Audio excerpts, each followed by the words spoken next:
जय हिंद, जय भारत दोस्तों। मैं पुष्पेंद्र गौड़ गणित की चौपाल चैनल पर गणित विषय के साथ पुनः आपके सामने उपस्थित हूँ। तो दोस्तों, आज हम पुनः कक्षा 10वीं विषय गणित का जो अध्याय 5.3 समांतर श्रेणी है, उसमें n पदों का योग, इसकी समस्याओं का समाधान कर रहे थे। तो पहले भाग में मैंने कुछ समस्याएं और सूत्र किस प्रकार से आया वो देखा। आज हम कुछ और समस्याओं का समाधान करते हैं, जिसमें आज मैंने अध्याय 5.3 का 5वां प्रश्न लिया है। आप मेरी चैनल को ज़रूर सब्सक्राइब कर लीजिए ताकि आपको मेरे वीडियो लगातार प्राप्त होते रहें। ठीक है दोस्तों, हम अपना प्रश्न देखते हैं और इसको हल करते हैं। ध्यान से देखिए, सारी चीज़ें प्रश्न में होती हैं। किसी एपी का प्रथम पद 5 है, तो हमने यहाँ लिख लिया a बराबर 5, ये दिया हुआ है हमें। अंतिम पद 45 है, अंतिम पद को l से भी लिखते हैं और an से भी लिखते हैं, दोनों से लिख सकते हैं। अंतिम पद 45 है और योग 400 है, तो ये हो गया Sn। पदों की संख्या मतलब आपको n ज्ञात करना है और सार्वंतर ज्ञात कीजिए, मतलब हमें d ज्ञात करना है। तो क्या क्या दिया हुआ है वो देख लिया और क्या ज्ञात करना है वो देख लिया। तो दोस्तों, हम सबसे पहले इसका उपयोग करते हैं an का, और आप जानते हैं कि an बराबर होता है a प्लस n-1d। an हमें 45 दिया है, a हमें 5 दिया है, n हमें नहीं दिया है और d भी हमें नहीं दिया है। इसको हमने इधर पहुंचाया 45 माइनस 5 n-1d। 45 में से 5 गए तो हमारे पास बचे 40, ये हो गया n-1d। अब इसको ऐसा ही रहने दें हम, तो ये हो गया आपकी समीकरण 1। अब हम इसका उपयोग करेंगे Sn का, n पदों के योग का। तो जो चीज़ हमें दी जाती है उसी का ही प्रयोग करना पड़ता है दोस्तों। तो हमें n पदों का योग दिया है, तो n पदों के योग का कोई सा भी सूत्र लगा लें। 2 सूत्र हैं, दोनों में से किसी का भी उपयोग कर लें, इससे कोई फर्क नहीं पड़ेगा। जनरल जो सूत्र आप लोग यूज़ करते हैं मैं उसी का प्रयोग करता हूँ, आप अधिकांश इसी का प्रयोग करते हैं। हमने सूत्र का प्रयोग किया। अब आपको देखो Sn दे रखा है 400 दिया गया है, n आपको नहीं दिया है।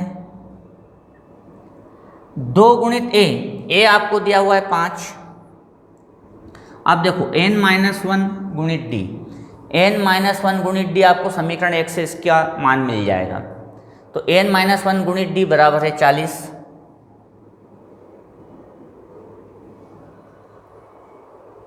समीकरण 1 से इसका मान रखा हमने। अब इसको आप हल कर दीजिए। इस 2 को आप चाहो तो इधर पहुंचा दो, नहीं भी पहुंचाओगे तो भी काम हो जाएगा। जैसा आपको उचित लगता है वैसा कर सकते हैं। n/2 गुणित 2 गुणित 5 10 धन 40 50। इसको हमने हल किया, ये आया 25। 25 का इधर गुणा हो रहा है तो इधर जाकर पक्षांतरण करने पर भाग हो जाएगा, ठीक है ना।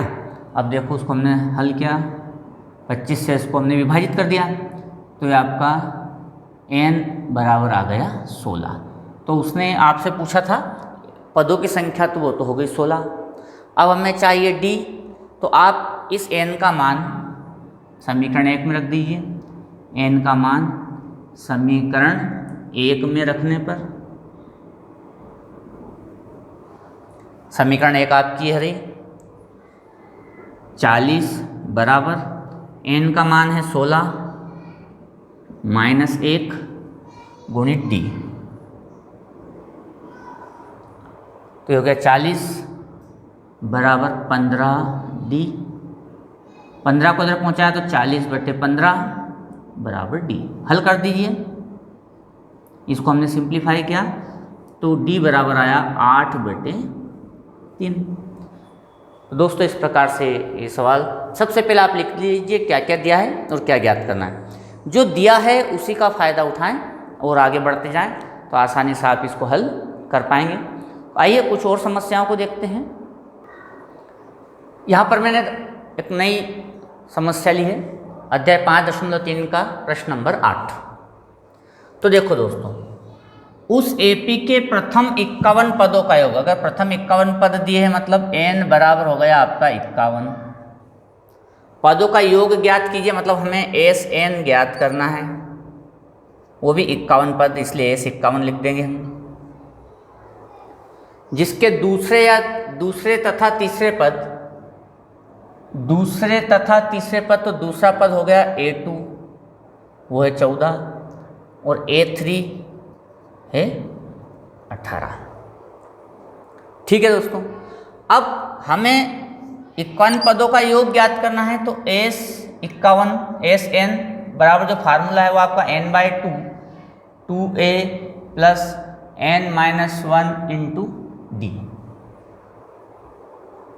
अब इस सूत्र में हमें n चाहे तो n आपका 51 है, 2a प्रथम पद नहीं है हमारे पास, और d सार्वंतर भी नहीं है। अब हमारे पास दूसरा पद और तीसरा पद है, मतलब अगला पद और ठीक उसका पहला पद है, तो आप सार्वंतर निकाल पाएंगे। सार्वंतर आपका अगला पद में से आप पहला पद को माइनस कर सकते हैं, तीसरा पद इसमें से इसके पूर्व का पद है 14, तो सार्वंतर आ गया दोस्तों 4। तो आपकी एक चीज आ गई। और अगर आपके पास सार्वंतर आ गया है और पद दिया है तो आप कोई सा भी पद निकाल सकते हैं। अब उसने पूछा है प्रथम पद, तो देखो दोस्तों सार्वंतर 4 है, तो आप प्रथम पद आसानी से निकाल सकते हैं। जो आपका दूसरा पद है उसमें से अगर मैं सार्वंतर को माइनस कर दूंगा तो प्रथम पद आ जाएगा। तो दूसरा पद है हमारे पास 14, इसमें से सार्वंतर 4 माइनस किया तो प्रथम पद आ गया 10।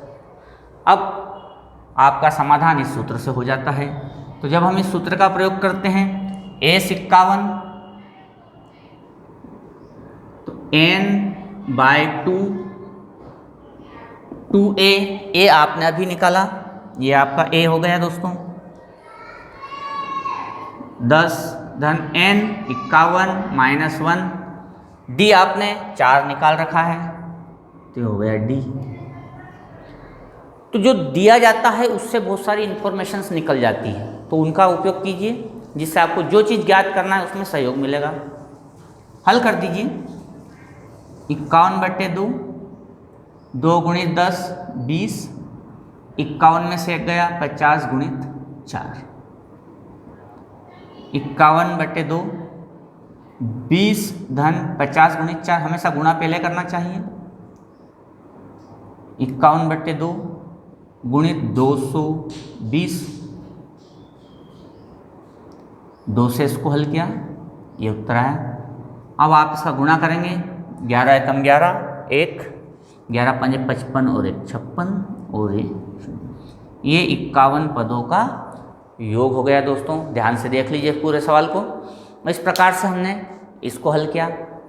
एक समस्या और लेते हैं। एक प्रश्न नंबर 9 अध्याय 5.3। देखो दोस्तों, यदि किसी एपी के 7 पदों का योग 49 है, देखो 7 पदों का योग 49 है, मतलब हमें दिया है S7 बराबर 49।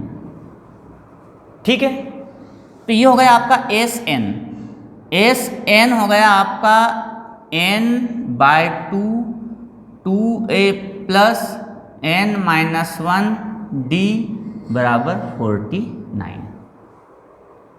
लेकिन इसको हल करने से पहले हमें लिख लेना चाहिए कि माना कि AP का प्रथम पद A, ऐसा लिखना चाहिए, तथा सार्वंतर D है।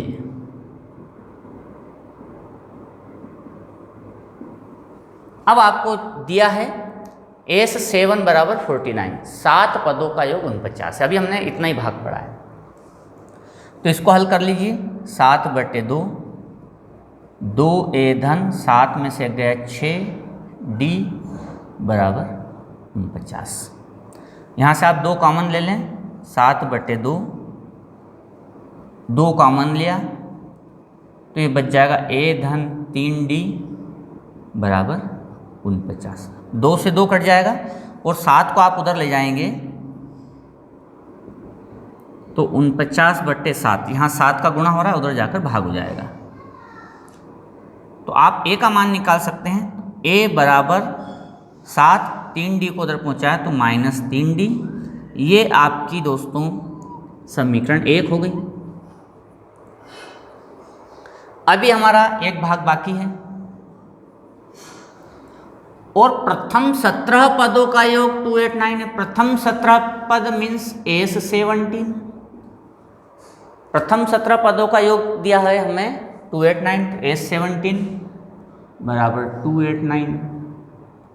पुनः यहाँ पर सूत्र लग जाएगा दोस्तों, ये हो गया Sn तो हो गया n/2, 2a नहीं दिया तो ऐसे लिखेंगे, n आपके पास 17 - 1, d नहीं दिया इसको ऐसे लिखेंगे = 289। हल कर दीजिए। 17/2, 2a धन 16d = 289। यहाँ पर 2 कॉमन आ जाएगा। 17/2, 2 कॉमन लिया तो अंदर बच गया a धन 8d = 289। यहाँ दोस्तों 2 से 2 कट जाएगा और 17 को आप उधर ले जाएंगे तो 289 17 से कट जाएगा। 17 एकम 17, 11 बचेगा आपका और 7 टाइम में हो जाएगा।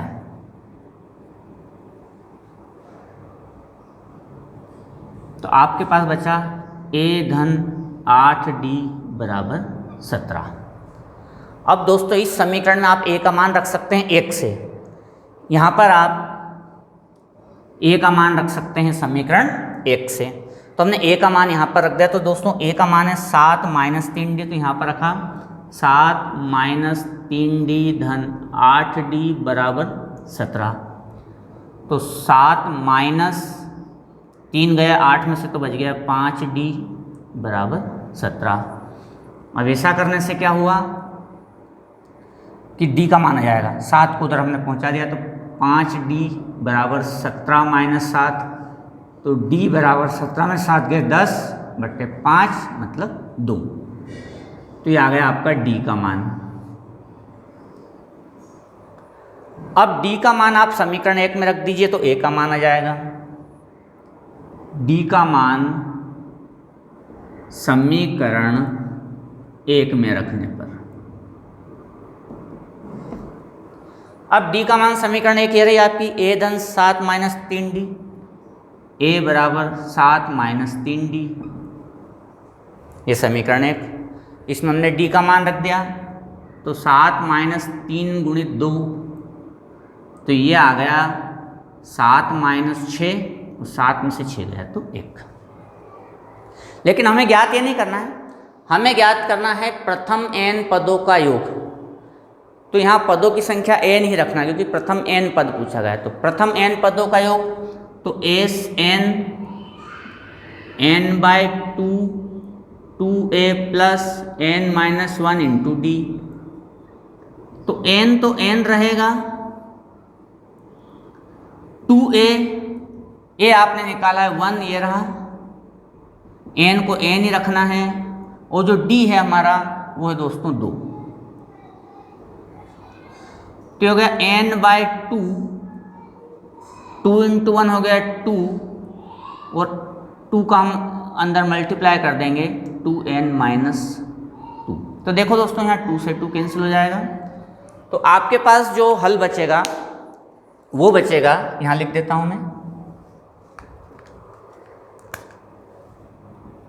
n/2 गुणित 2n, और 2 से 2 कट जाएगा तो n × n मतलब n², ये आपका हल बचेगा।